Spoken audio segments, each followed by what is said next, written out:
Hey friends! Welcome to our channel. Today we're talking about 10 amazing facts about Mexico. You probably haven't heard these before.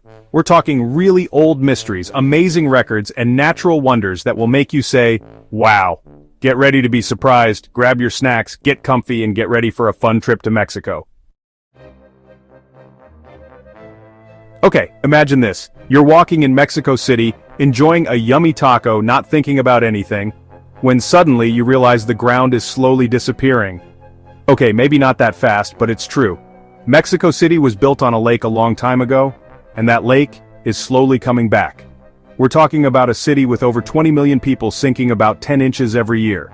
That's like a whole skyscraper shrinking every 100 years. Now don't be scared and cancel your trip because the whole city won't disappear tomorrow. But it's a big problem and smart people are trying to fix it. Just be careful where you walk, okay? You don't want to fall into a hole. Just kidding. Mostly. Forget those big volcanoes with fire and smoke. Mexico has a volcano that's super cute. It's called Cuexcamate, and it's the smallest volcano in the whole world. This little guy is only 43 feet tall. That's shorter than a school bus, but don't let its size fool you. Cuexcamate is a real volcano, even if it looks like a tiny hill. Some people say that Cuexcamate was born after a giant eruption from its big brother, Popocatépetl. Talk about sibling rivalry. These days, Cuexcamate is asleep, which is good, because you can actually climb inside it. That's right, you can go into this mini volcano and explore. Just don't sneeze too hard when you're down there. We don't want it to erupt, right? Move over, Egypt. Mexico has the biggest pyramid in the world, at least by how much stuff is inside it, and it's not even close. I'm talking about the Great Pyramid of Cholula, a super big ancient pyramid that makes the pyramids of Giza look tiny. Seriously, this thing is enormous. We're talking about 4.45 million cubic meters of volume. That means you could fit about 1,000 Olympic-sized swimming pools inside it. Now you might be thinking, wait a minute, the Great Pyramid of Giza is taller. And you'd be right. But here's the thing, the Cholula Pyramid is so big it's actually buried under a mountain. That's right, for many years people thought it was just a hill. It wasn't until the 1900s that people realized they were standing on top of something amazing. Chapter 4. Chocolate was invented here. You're welcome, world. Hey, chocolate lovers! You can thank Mexico for that yummy chocolate you love so much. That's right, this beautiful country is where chocolate was born. Forget about Switzerland and Belgium. The people who lived in Mexico a long time ago were the first to grow cacao, the special bean that gives us chocolate. They even used it to make a bitter drink called xocolate, which was a very special drink for them. Imagine that, your morning hot chocolate used to be a sacred drink. No wonder it makes you feel so good. The Mayans and Aztecs believed that cacao had magical powers, and they used it in ceremonies, as medicine, and even as money. That's right, you could buy a new hat with a handful of cacao beans. So next time you're enjoying a chocolate bar, remember to thank the ancient Mexicans for their delicious discovery. You're welcome, world.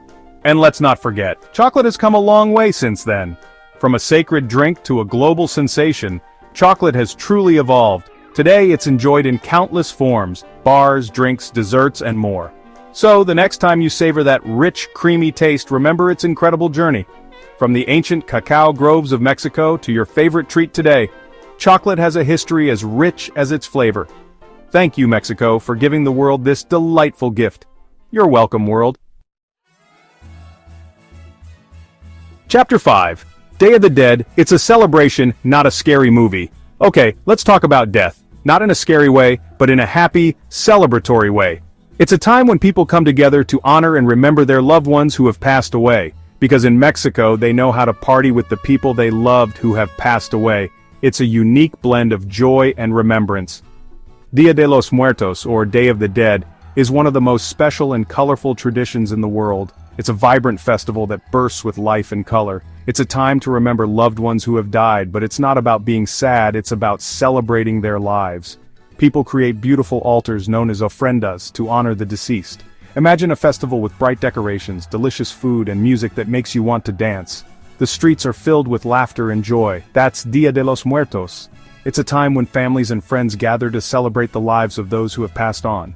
Families make beautiful altars with flowers, candles, and offerings of food and drinks for their loved ones. These altars are a central part of the celebration. They tell stories, sing songs, and remember the good times. It's a way to keep the memory of their loved ones alive. It's a beautiful reminder that death is just a part of life, and that our loved ones are always in our hearts. The Day of the Dead teaches us to embrace life and death with equal joy. Chapter 6. The Monarch Butterfly's Incredible Journey. Every year, millions of monarch butterflies go on an epic adventure, flying thousands of miles from Canada and the United States all the way to Mexico. It's one of the most amazing migrations in the animal kingdom. These tiny creatures, weighing less than a paperclip, use the sun and the Earth's magnetic field to find their way, crossing mountains, deserts, and even the Gulf of Mexico. Talk about amazing! And where do they end up? In the forests of central Mexico, where they spend the winter staying warm together. Imagine looking up and seeing millions of butterflies all around you. It's like a dream. Sadly, there are fewer monarch butterflies these days because of habitat loss and climate change, but people are working hard to protect these incredible creatures and their amazing journey. Chapter 7. Wait, Mexico invented color TV? You know what's even more amazing than a volcano in your backyard? The fact that a Mexican engineer invented color TV? That's right, say goodbye to black and white. Mexico brought the world a whole new way to watch TV. His name was Guillermo González Camarena, and he was a real genius. When he was only 23 years old, he invented a way to make color TV. Now, this was back in the 1940s, so his invention wasn't like the fancy TVs we have today, but it was revolutionary, and it paved the way for the colorful world of television we know and love. So next time you're watching your favorite show in beautiful color, remember to thank Guillermo González Camarena, the Mexican inventor who made it all possible. Chapter 8. Swimming with the Angels, Mexico's Underwater River. Take a deep breath and imagine diving into one of Mexico's most amazing natural wonders, an underwater river.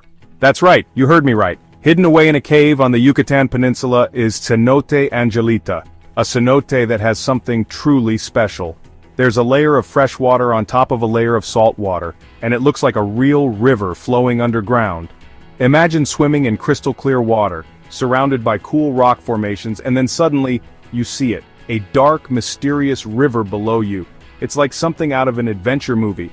This underwater river is made by something called hydrogen sulfide, which makes it look really cool and mysterious for divers who are brave enough to explore it. Chapter 9. The world's biggest tamale, a party in your mouth. Forget about those small tamales you buy at the store. Mexico makes the biggest tamales ever. I'm talking about the world's largest tamale, a culinary masterpiece that will make you hungry.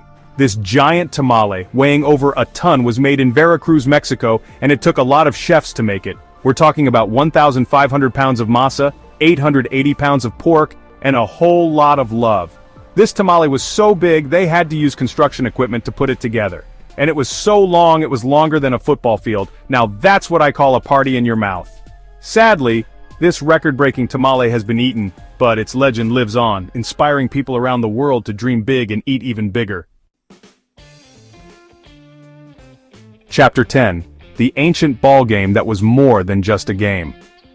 Long before famous basketball players were around, the ancient civilizations of Mesoamerica played a ball game that was more than just a sport. It was a religious ritual, a test of skill, and very important. The Mesoamerican ball game, known by different names like Poctapoc and Ullamalistli, was played with a heavy rubber ball and two teams of players who could only use their hips, elbows, and knees to pass and score. This unique game required immense physical strength and agility. No hands allowed. Imagine the skill and precision needed to control a heavy ball without using your hands. The game was played on a long, narrow court with sloped walls, and the goal was to get the ball through a stone hoop high on the wall. These courts were often grand and elaborately designed, reflecting the game's importance in society. Sounds easy, right? Well, not so fast. The game was incredibly challenging and demanded not just physical prowess but also strategic thinking. The game was really hard and players often got hurt. Injuries were common, and the physical toll on the players was immense, and sometimes the losing team had to be sacrificed to the gods. This added a deadly seriousness to the game, making it a matter of life and death. Talk about a tough game. The stakes were incredibly high and the intensity of the competition was unmatched. Outro. Goodbye friends, thanks for watching. If you enjoyed these amazing facts about Mexico, make sure to like, subscribe, and hit the bell icon for more awesome videos. We'll be back next week with more incredible stories from around the world. Until then, stay curious, keep exploring, and remember, life's too short for boring. See you next time.